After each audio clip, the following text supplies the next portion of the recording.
NCERT क्या है, मुझे एनसीईआरटी ही क्यों पढ़नी चाहिए, क्या अंतिम समय पे एनसीईआरटी पढ़ने से मेरा सिलेक्शन हो जाएगा, क्या अंतिम समय में क्या एनसीईआरटी ही पढ़नी चाहिए। इन सभी सवालों का जवाब है वो आज इस वीडियो में हम देने वाले हैं कि आपको एनसीईआरटी क्यों इंपॉर्टेंट है, क्यों सभी स्टूडेंट कहते हैं कि हमको एनसीईआरटी पढ़नी चाहिए, क्यों जो सिलेक्टेड स्टूडेंट होता है वो कहता है कि एनसीईआरटी ही हमें पढ़नी चाहिए। ठीक है, तो मैं sir Rajesh Kumar, doctor Rajendra Prasad, central university India का, जो इंडिया का सेंट्रल यूनिवर्सिटी उसी का स्टूडेंट हूँ। ठीक है, तो आज इस वीडियो में हम बात करने वाले हैं कि आपको एनसीईआरटी ही क्यों पढ़ना चाहिए, अंतिम समय में आपको एनसीईआरटी ही क्यों प्रिपरेशन करना चाहिए, एनसीईआरटी पे फोकस क्यों देना चाहिए। ठीक है, तो हम बताते हैं, जब मैं स्टडी कर रहा था, जब 2 साल मैंने ड्रॉप लिए, उसके बाद मैं सिलेक्टेड हुआ, तो जो तीसरी साल में मैं जब सिलेक्ट हुआ तो 2 साल में मैंने क्या गलती की वो मैंने नोटिस किया कि जब मैं स्टडी कर रहा था तो जब भी मैं एग्जाम्स के पहले 1 महीने पहले प्रिपरेशन करता था तो कहीं ना कहीं मैं अपने नोट्स पे ज़्यादा फोकस करता था, एनसीईआरटी बिल्कुल बहुत ही कम स्टडी करता था एनसीईआरटी की। ठीक है, तो उसके बाद में मेरे को नुकसान क्या होता था कि मैं जब भी अपने एग्जाम्स में बैठा था, 3 घंटे का मेरे को जो समय मिलता था, उस घंटे में मैं जो है आपका जो एनसीईआरटी से सेम क्वेश्चन आते हैं वो मेरे कंफ्यूज हो जाते हैं, क्योंकि नोट्स में कुछ अलग दे रखा था।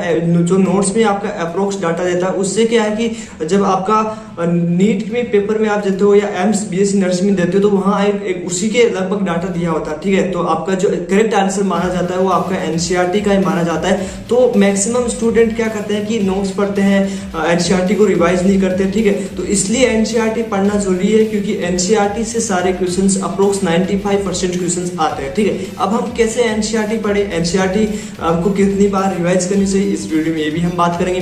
तो एनसीईआरटी आपको जब भी आप स्टडी करते हो, जैसे कि अब लास्ट टाइम आपका चल रहा है, आपका एम्स के एग्जाम्स के ज्यादा दिन नहीं बचे, 13 या 12 दिन ही बचे। ठीक है, तो इस टाइम पे आपको एनसीईआरटी आप जब भी पढ़ते हो आपने अप्रोक्स क्वेश्चंस भी लगाएंगे, तो वो क्वेश्चंस कौन सी एनसीईआरटी की लाइन से पूछे उसको टिक मार्क कर लीजिए। ठीक है, जैसे आप पढ़ते हो तो बार बार आपने पढ़ा भी होगा, तो आपको लगता है कि ये टॉपिक इंपॉर्टेंट है तो उस पर एक मार्क कर लीजिए। तब जब भी आप लास्ट टाइम पे एग्जाम्स के 1 दिन या 2 दिन पहले आप रिवाइज करोगे तो उस टिक पे आपका ज्यादा फोकस जाएगा, ज्यादा ध्यान जाएगा, जिससे क्या है कि वो जल्दी आपका शॉर्ट मेमोरी से लॉन्ग मेमोरी में चला जाएगा। ठीक है, तो वहां पे आपका सिली मिस्टेक बोलते हैं जिसे, ठीक है, और ये मिस्टेक्स होने बंद हो जाएंगे, छोटे छोटे क्वेश्चंस है वो गलत होने बंद हो जाएंगे। ठीक है, और जो भी डाटाबेस क्वेश्चंस आते हैं वो भी आपका सही हो जाएगा। और जितने भी डाटा आपका एनसीईआरटी में दिया जाए, जैसे 16 चैप्टर की हम बात करें, ठीक है, जिसमें वन के अभ्यारण्य के बारे में, ठीक है, जो भी क्वेश्चंस पूछे जाते हैं, जो उनकी डेट पूछी जाती है, तो वो डेट आप अलग से एक पेज में लिख ले, ताकि आप बार बार उसको रिवाइज करें,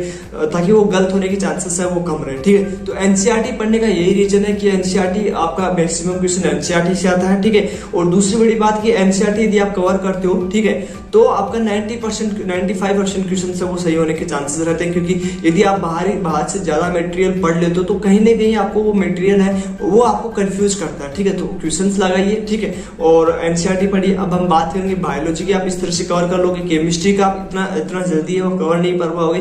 तो हर चैप्टर के लास्ट में, जैसे केमिस्ट्री की बात करें तो एक समरी लिखी होती है। ठीक है, उस समरी में आपका पूरा चैप्टर का कैलकुलेशन लिखा होता है। ठीक है, कि इस चैप्टर में क्या क्या बताया गया है, किस बारे में इस चैप्टर में बात किया गया है, तो ये सारा आपको एनसीईआरटी के लास्ट पेज पे मिलता है। जैसे चैप्टर आपका खत्म होता है तो उसके लास्ट पेज में आपको मिल जाता है। ठीक है, तो वो क्या करना है, वो आप यदि आप पढ़ रहे हो तो उसको पूरा चैप्टर आपको समझ में आ जाएगा। ठीक है, उसमें नोट्स पढ़िए और अच्छे से एनसीईआरटी के पूरा कैलकुलेशन निकालिए। तो बार बार एनसीईआरटी रिवाइज कीजिए, टिक मार्क कर लीजिए जो इंपॉर्टेंट है, जहां से क्वेश्चंस लास्ट ईयर पूछे गए हैं, ठीक है, उससे लास्ट ईयर पूछे गए हैं तो उसको टिक मार्क कर लीजिए, जैसे आपका स्कोर है, जिसके नेगेटिव मार्किंग है वो आपकी रुक जाएगी। ठीक है, और आपको जो अच्छी सीट है या आपको टॉपर बनाती है वो आपकी नेगेटिव मार्किंग बनाती है। आपकी छोटे छोटे क्वेश्चन है, आपके जो हार्ड क्वेश्चन होते हैं वो आप सोल्व कर लेते हो, लेकिन आपका जो गलत होता है वो आपका शॉर्ट क्वेश्चन होता है, जो आपको आता है वो जो आपको पढ़ा होता है। ठीक है, तो वो आपका गलत नहीं होना चाहिए। पूरी वीडियो में मैं यही कहना चाहूंगा कि आपको एनसीईआरटी ही पढ़नी चाहिए, लास्ट टाइम में आपको एनसीईआरटी पे ही फोकस करना चाहिए, जिससे कि आपकी नेगेटिव मार्किंग रुके, जिससे कि आपका स्कोर है वहां तक पहुंचे जहां आपको एम्स की अच्छी कॉलेज मिल जाए। ठीक है, तो आज इस वीडियो में मिलते हैं आपको नेक्स्ट वीडियो में, तब तक के लिए बाय बाय, टेक केयर। यदि किसी स्टूडेंट को कोई कंफ्यूजन या डाउट्स हो तो वो आप कमेंट करके पूछ सकते हो। थैंक यू, मिलते हैं आपको नेक्स्ट वीडियो में, तब तक के लिए बाय बाय, टेक केयर।